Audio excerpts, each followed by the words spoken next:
asalaamaaleykum mbokk yi tey la dibéer ñaari fan ci sawaal muy weeru kori ci atum junni ak ñeenti téeméer ak ñeent fukk ak ñeent ci gàddaay yonente bi sallallahu alayhi wa sallam dëppoo ñaar fukki fan ak ñett ci weeru avril ci atum ñaari junni ak ñaar fukk ak ñett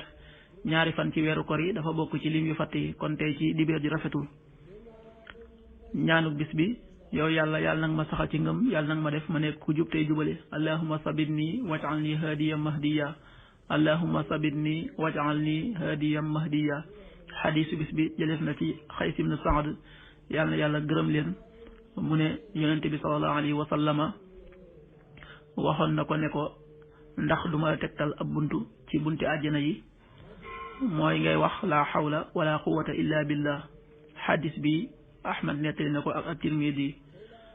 an Qays ibn Saad radiyallahu anhuma qaala rasulullahi sallallahu alayhi wa sallam ala adulluka ala babin min abwabil janna la hawla wala quwwata illa billah rawahu Ahmad wa Tirmidi. waxtu julli yi suba waxtaan na tàbbi 5h34 juróomi waxtu yu tegal fanweeri simili ak ñeent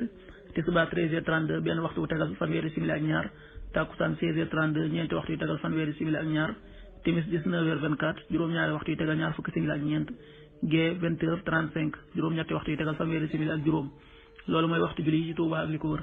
bu fekkee ne ko Touba soo ko féetee penku ñaar fukk ak juróom-ñaari kilomètre dina wàññil benn simili soo ko féetee sowwu ñaar fukk ak juróom-ñaari kilomètre dina yokkal benn simili soo ko féetee gànnaar wala Saalum téeméeri kilomètre dina yokkal benn simili jant bi dana fenk 6h49 juróom benn waxtu yu tegal ñeent fukki simili ak juróom-ñeent di so 19h20 juróom-ñaari waxtu yu tegal ñaar fukki simili yàlla na nu yàlla nangul te nangul leen amin